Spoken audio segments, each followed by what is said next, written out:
Hello friends, good morning. तो आज आ गया हूँ मैं आपके पास थर्ड चैप्टर के साथ। फर्स्ट टू चैप्टर हमने कर लिए थे और थर्ड चैप्टर जो है उसका नाम है the creativity and beauty in mathematics. तो बड़ा ही कैची हेडिंग है इसका, creativity and beauty in mathematics. ये दो चीज़ें जो हमने शायद कभी सोची ही नहीं कि मैथमेटिक्स में भी हो। क्रिएटिविटी हमने बहुत सुना है, बट ब्यूटी बहुत से बच्चों के लिए, बहुत से लोगों के लिए ब्यूटी तो मैथमेटिक्स का कोई लेना देना है ही नहीं दूर तक। तो देखते हैं ज़रा ऑथर यहाँ पे किस तरह से हमें ये दो चीज़ें मैथमेटिक्स में दिखाता है। मैंने ये बुक पढ़ी और इस बुक में जो मुझे कुछ ऐसा लगा जो मुझे लगता है कि आपसे शेयर करना चाहिए। वैसे मैं कहूँगा कि आप खुद पढ़ेंगे तो बहुत अच्छा है, बट स्टिल कुछ ऐसी चीज़ें जो मुझे लगता है कि शायद से आपके अंदर इस बुक को पढ़ने के लिए एक एक्साइटमेंट पैदा कर पाएँ, वो चीज़ें मैं आपसे शेयर करने वाला हूँ। फर्स्ट पेज में ऑथर ने शेयर किया है let's see what it is.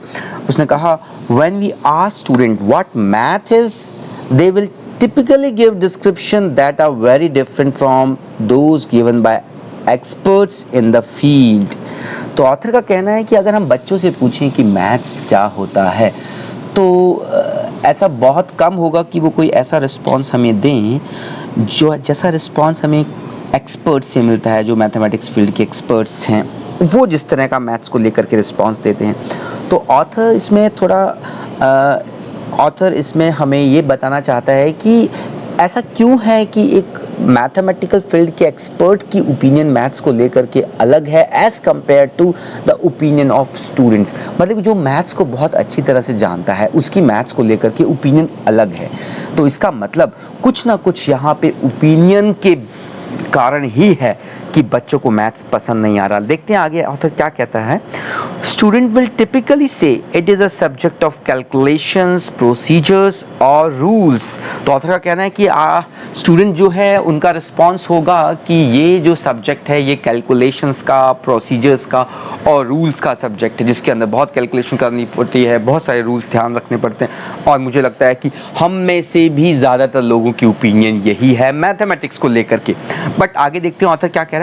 But when we ask mathematicians what math is, they will say it is the study of patterns that is an aesthetic, creative and beautiful subject. ओ, experts की राय में तो mathematics बिल्कुल ही अलग है। Why are these description so different. तो ऑथर कहता है कि यहाँ पे ये क्वेश्चन रेज होता है कि ये दो अलग अलग पिक्चर क्यों हैं मैथमेटिक्स को लेकर के। और अगर हम ये जानने की कोशिश करें कि ये दो अलग अलग पिक्चर क्यों हैं, शायद से इसी सर्च के अंदर वो छुपा हुआ है जो मैथमेटिक्स को वाकई में एक इंटरेस्टिंग और ब्यूटीफुल सब्जेक्ट बना सकता है। इसके बाद मैं आपके साथ शेयर करना चाहूँगा, ऑथर ने डिस्कस किया है मरियम मिर्ज़ाकानी के बारे में। And she is a mathematician at Stanford who recently won the field medal. जिस तरह से हमने नोबेल प्राइज़, आप सब शायद से अवेयर होंगे नोबेल प्राइज़ को लेकर के, a same kind of prize is in mathematics field for is called as field medal. Mathematics की फील्ड में नोबेल प्राइज़ नहीं मिलता and the equivalent prize is that field medal. तो इसके बारे में ऑथर हमें क्या बताना चाहते हैं। Recently, I was sharing the PhD Viva in one of the Mariam student. Okay, there's a field medal winner Mariam और उनके स्टूडेंट की PhD Viva को शेयर करने का ऑथर को मौका मिला। A Viva is a culminating exam for PhD students when they defend the dissertations they have produced over a number of years in front of their committee of professors। तो ये जो viva होता है PhD student के लिए, ये वो time होता है जहाँ पे वो अपनी रिसर्च को प्रेजेंट करते हैं अपने प्रोफेसर्स के सामने, उसको डिफेंड करते हैं, लॉजिक्स प्रोवाइड करते हैं। तो ऑथर को मौका मिला और देखते हैं ज़रा ऑथर का एक्सपीरियंस कैसा रहा। Mariam student was a young woman named Jania Sapir who stood up and down that day, sharing drawings on different walls of the room, pointing to them as she made conjectures about the relationships between lines, curves on her drawing. The mathematics she described was a subject of visual images, creativity, and connections, and it was filled with uncertainty. तो यहाँ पे वो जो PhD student था वो अपनी research को, अपने मैथमेटिक्स को जिस तरह से रिप्रेजेंट कर रहा था, ऑथर ने देखा कि उसमें वो पैटर्न की बात कर रहा है, वो रिलेशंस की बात कर रहा है, लाइंस, कर्व, ड्राइंग की बात कर रहा है और विजुअल इमेजेस की बात कर रहा है। एंड वो जो उसका एक्सप्लेनेशन था that was filled with lot of uncertainty. जो मैथ हम जानते हैं, हम मैथ को जानते हैं, मैथमेटिक्स इज अ वेरी सटीक, is a very precise subject. तो ये अनसर्टेनिटी का कहाँ से काम आ गया, देखते हैं आगे क्या कहना चाहते हैं author. 3 and 4 times in the defense, professor asked questions to which the confident young woman simply answered, "I don't know." Often the professor added that she or he did not know either. It would be very usual in the defense of a education PhD for a student to give the answer, "I don't know." ये तो मेरे लिए भी बड़ा unusual है। देखना जरा, PhD student से बहुत से क्वेश्चंस पूछे, जो प्रोफेसर्स की टीम वहाँ बैठी हुई थी, और बहुत से क्वेश्चंस के लिए पीएचडी स्टूडेंट का रिस्पांस था I don't know. And surprisingly जो प्रोफेसर बैठे हुए थे जिन्होंने क्वेश्चन पूछा, उनका भी यही रिस्पांस था, इवन वी डोंट नो। तो it would be found upon by some professor, but mathematics is a subject full of uncertainty. It is about exploration, conjectures and interpretations, not definitive answer. तो यहाँ author कह रहा है कि यहाँ पे मुझे ऐसा एक्सपीरियंस हुआ मैथ्स को लेकर के कि मैथमेटिक्स जो है वो एक्सप्लोरेशन का नाम है, कंजक्चर्स का नाम है, इंटरप्रिटेशंस का नाम है, नॉट अ पर्टिकुलर आंसर। तो जिस तरह हमारे बच्चे मैथ्स को जानते हैं कि मैथमेटिक्स मतलब कि कैलकुलेशन करके एक आंसर निकालना, और अगर वो आंसर गलत तो हमारा प्रोसेस गलत, हमारे नंबर हो गए 0। यहाँ पे मैथमेटिक्स की कुछ अलग ही पिक्चर दिखाई दे रही है हमें। The professor thought it was perfectly reasonable that she did not know the answers to some of the question. As her work was entering uncharted territories, she passed the PhD exam with flying colours. तो बड़ा अच्छा, चलिए हम बड़ी अच्छी खुशी, हमें खुशी हुई कि उसने पीएचडी अर्न करी। Even she was not knowing lot many answers, but यहाँ पे ऑथर कह रहा है कि mathematics is not knowing every answer, mathematics is how you think, how you make connection, how you explore certain thing। आगे चलते हैं, ये एक मैंने आपके साथ एग्जाम्पल शेयर किया जो इस चैप्टर के अंदर था। अब इसके बाद मैं आपके साथ एक अगला एग्जाम्पल जो शेयर करना चाहूँगा, यहाँ पे गोल्डन रेशो की बात की है ऑथर ने। और आप लोग अगर मैथमेटिक्स के पैटर्न्स के बारे में, मैथमेटिक्स का पैटर्न से क्या लेना देना है, तो मैं आपसे कहूँगा अगर आप ये जानना चाहते हैं तो आप गोल्डन रेशो के बारे में एक बार पढ़िए, बहुत अल्टीमेट है। एक लाइन में इसके बारे में आपको पढ़ के बता देता हूँ। यहाँ पे मेंशन है, now it is known that a pattern appears centuries earlier as early as 200 BC in India। ये जो गोल्डन रेशो नाम जिसको जो हमें मिला है फैबोनिक सीरीज से, ये जो सीरीज है ये हमारे इंडिया में अराउंड 200 BC पहले भी नोटिस की गई थी। Means people were aware of, educated people were aware of it. तो मैं चाहूँगा कि आप लोग इसके बारे में ज़रूर पढ़ें। आगे लेके चलता हूँ और आपको बताता हूँ ऑथर ने किसका जिक्र किया है।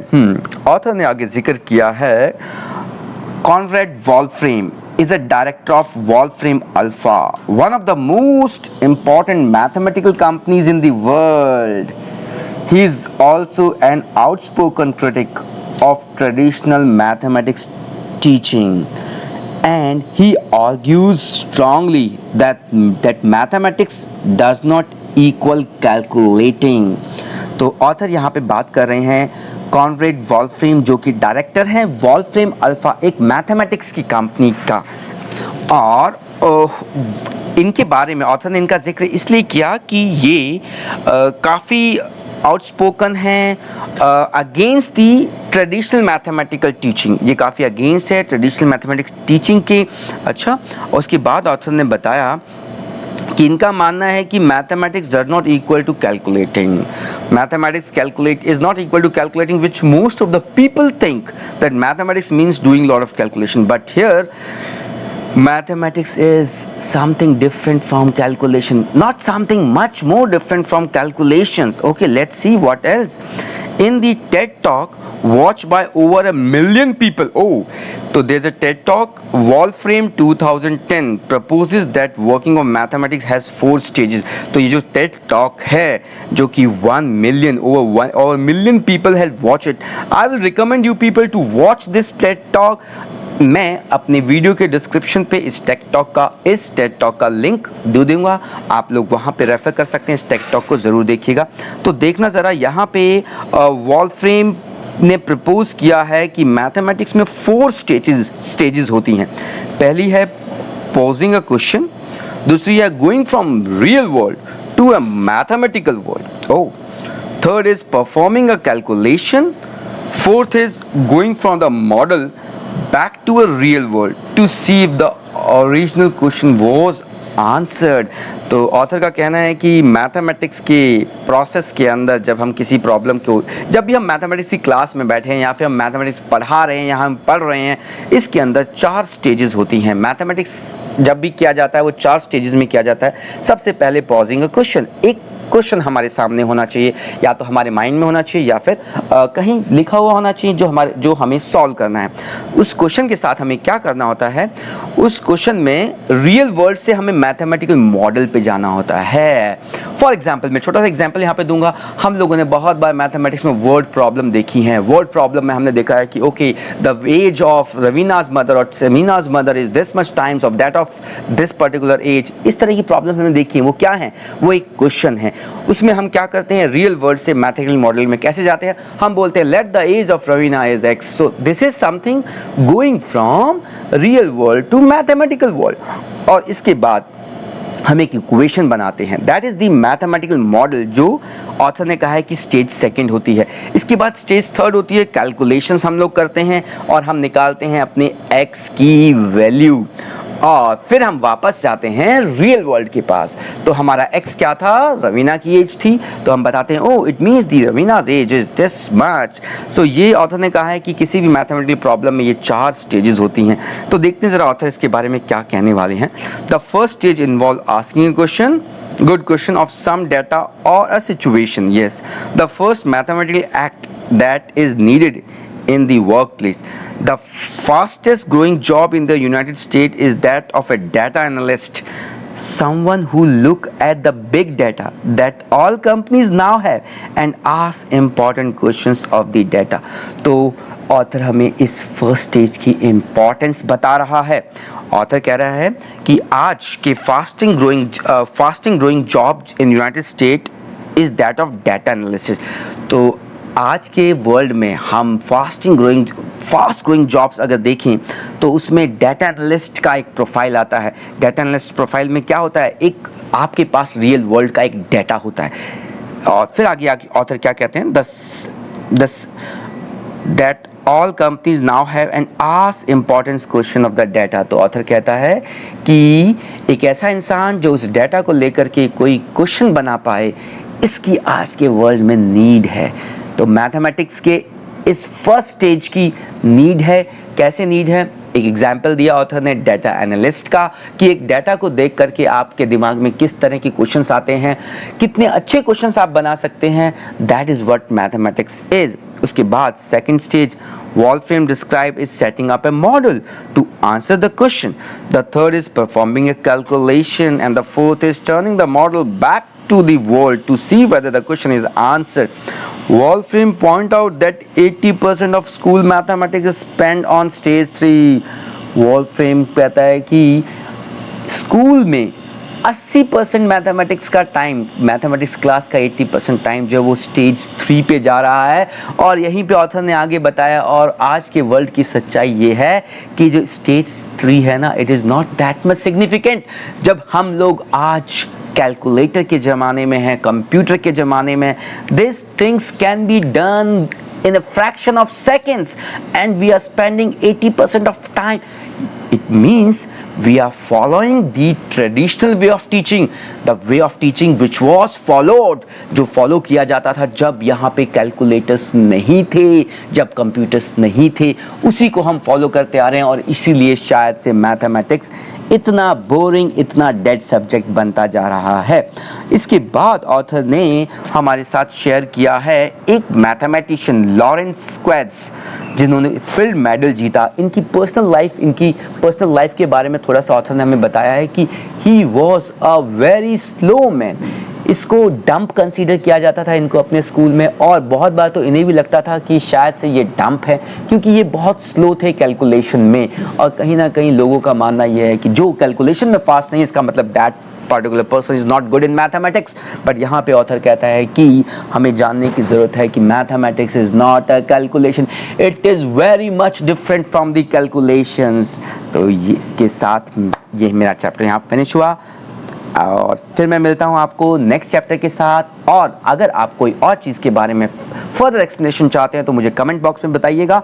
आई will definitely make a video, I will be happy to make a videos for you all. Goodbye, make sure you subscribe, like and press the bell icon so that you don't miss my any video. Bye bye. Here it is.